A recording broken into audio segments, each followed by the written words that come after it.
Generally speaking, copies of copies of copies tend to get worse as they go along. So for example, if I take this fancy line art of, ironically, a copyist in his least sexy copying hat, and I put it in here and I copy it once, it's going to be pretty good.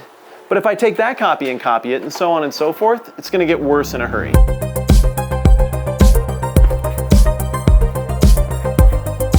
Look how much worse it's already getting. That's what the original looks like. This is what it looks like after 30-some generations of copies. And none of you are surprised because you know the copies of copies of copies are terrible. You understand the principle. But when it comes to the Bible, we've got a problem. We don't have this anymore. So how do we know that the Bible, which holds itself out to be a ridiculously important book, is anything more than a deteriorated version of the original? Is it possible for us to feel confidence that what we have in front of us is an accurate reflection of what was written down in the first place? In this video, I want to try to tackle that question. Big obvious question number one. How come we don't have any original copies of the Bible? I mean, it was obviously super important to the people back then. They thought of it as scripture. Why wouldn't they have the foresight to laminate a copy or put something in a safe so people later on could see it? Seems like a valid question. But I also think there's a valid answer. First of all, this stuff was written on papyrus. It's not quite paper, but it's also not the most durable thing in the world. So that means that, given time, unless it's in the perfect environmental conditions, it's going to deteriorate a whole bunch, and it's just not going to last for 2,000 years. Secondly, the original copies of the Bible must have been absolutely treasured by early Christians, passed around to other churches. Everybody would have been handling them and getting their grubby little oily mitts all over it. Surely that would have accelerated the rate of deterioration of those original copies. Third, 2,000 years is just a long stinking time for fires and floods and earthquakes and Vikings and who knows what else to come along and wreck things that would be super interesting to still have in our hands today. That raises a second great big giant question. If we don't have the originals of the Bible, what do we have? Well, the answer is manuscripts, handwritten copies of the New Testament. We know about other ancient writings from manuscripts as well. Julius Caesar, we've got about 10 manuscripts on, Aristotle, roughly 50, Sophocles pushing 200, and Homer is the best attested at well north of 600. But the New Testament is in a completely different league. We're talking about 5,000 early fragments or complete copies of the New Testament in Greek. That's the language it was written in. And further, these 5,000, they're not 1,000 years after the fact. These 5,000 manuscripts, the earliest one dates to within 30 years of the life of the disciple John. And interestingly, the fragment that dates so close was written by John. We've got more fragments or complete copies than we do of any other ancient literature by a landslide. And we're far closer chronologically to the originals than any other ancient literature by a landslide. But that's not all. In addition to those 5,000 Greek manuscripts, we've got like another 20,000 manuscripts going all the way up to the advent of the printing press, which leads us to a third great big giant question. If we have 25,000+ copies, I mean, that's great. That's great. But man, that's a lot of people, and humans make mistakes. Surely there are discrepancies. And yeah, there are discrepancies.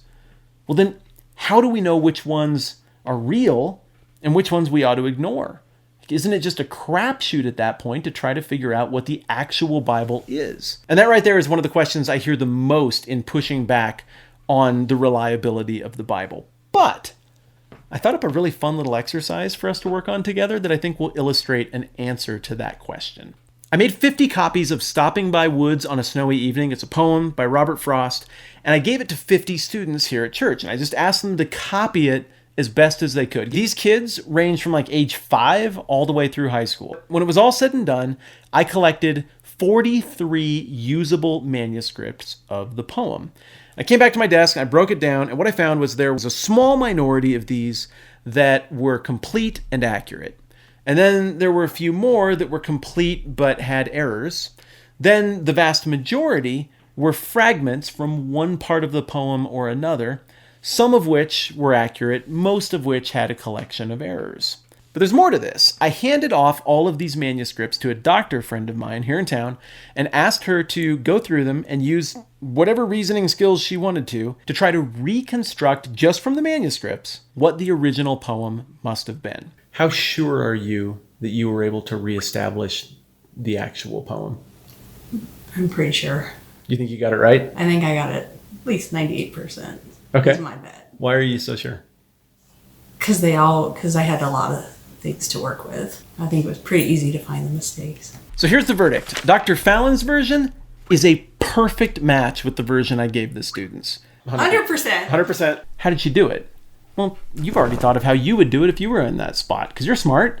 Like, you just take it and you go with the majority on every single one. And it's not even just that you have to go with the majority. I mean, some of these errors are just obvious typos, and it's easy with a basic understanding of English to know what went wrong. I mean, there's one of these where the student copies it as being, here it is, he will not see me stopping here to watch his woods fill up with snow.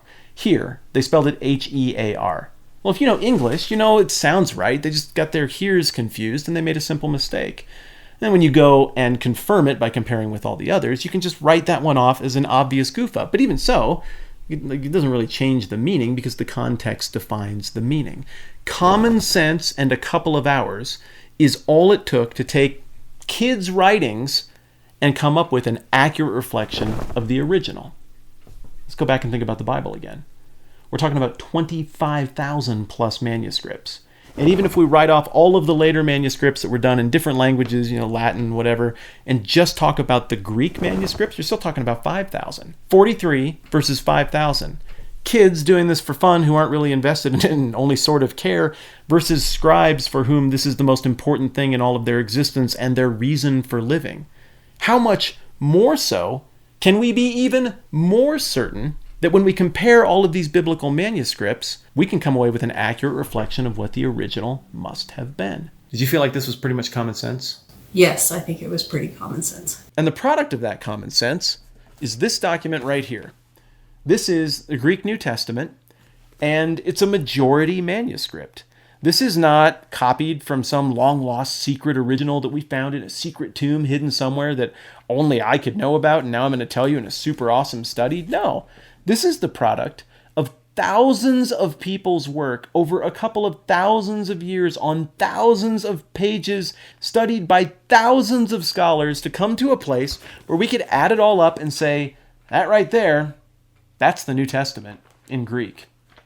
And, well, we can be relatively certain that that's an accurate reflection of what was written down in the first place.